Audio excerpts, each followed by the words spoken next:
Salut, c'est Trado, je suis content de vous retrouver pour la mise à jour de l'indice parisien. Alors les nouvelles se sont voulues rassurantes aujourd'hui avec une annonce faite par les autorités chinoises que la collaboration continuait avec le président américain et son équipe, mais visiblement la mayonnaise a eu du mal à prendre aujourd'hui puisque alors que l'on progressait gentiment, on a connu finalement une fin de séance assez calamiteuse et effectivement, hein, comment prendre ces déclarations officielles quand on sait que tout ce qui est fait peut être défait quelques secondes après et du coup, je l'ai dit, ça finit un petit peu en eau de boudin avec une progression symbolique de 0,03%, mais qui montre quand même une fois de plus la puissance de l'analyse technique hein, par rapport à l'absence hein, d'analyse. Alors, j'avais expliqué, enfin vous le saviez, tout le monde l'avait vu, qu'il y avait une résistance journalière ici à 5834, 5860. On pouvait se demander si le support journalier des 5690,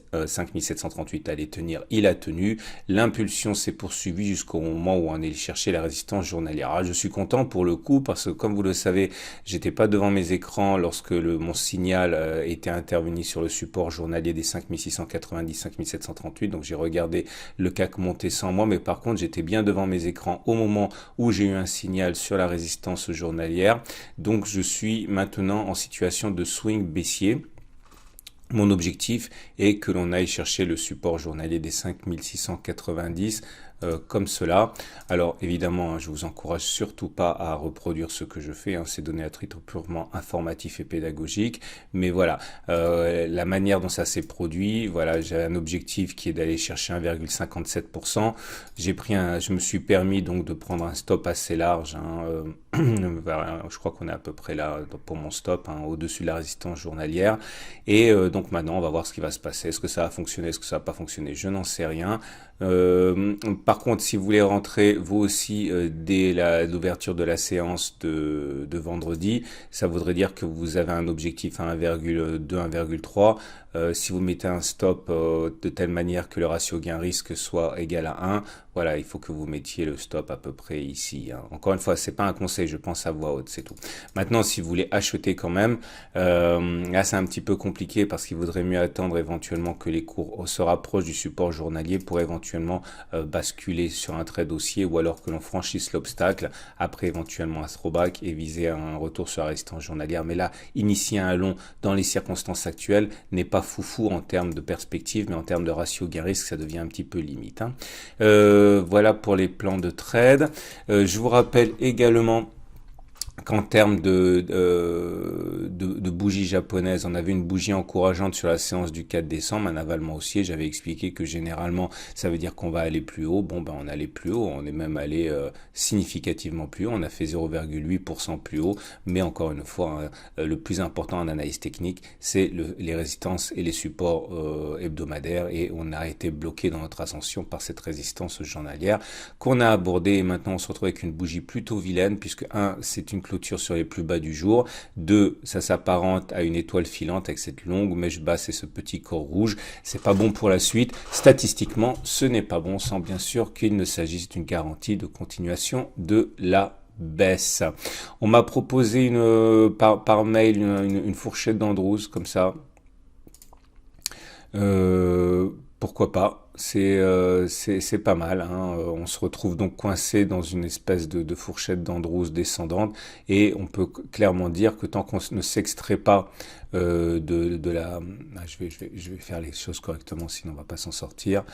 Donc tant que l'on ne s'extrait pas finalement de cette zone orange hein, dans laquelle on clôture depuis que la fourchette a été créée, eh bien on est toujours sous l'impulsion, sous l'influence baissière de cette fourchette. Donc je vous rappelle qu'il y a un e-book là-dessus, un module dans ma formation intégrale. Et nous avons au niveau des éléments purement techniques des éléments à prendre en considération. 1, la tendance est baissière puisque la moyenne mobile à 20 jours est descendante. 2, on a eu un croisement M7-M20, c'est le balai M7-M20 que je suis de manière religieuse. J'avais expliqué que c'était un signal de baisse, mais j'avais également expliqué qu'il était difficile de trancher sur le fait qu'il s'agissait d'un croisement baissier faible ou un croisement baissier fort, pour les raisons que j'ai déjà évoquées. Le truc, c'est qu'effectivement, avant la cassure de avant le croisement M7-M20, les deux moyennes mobiles étaient montantes, elles n'étaient pas descendantes.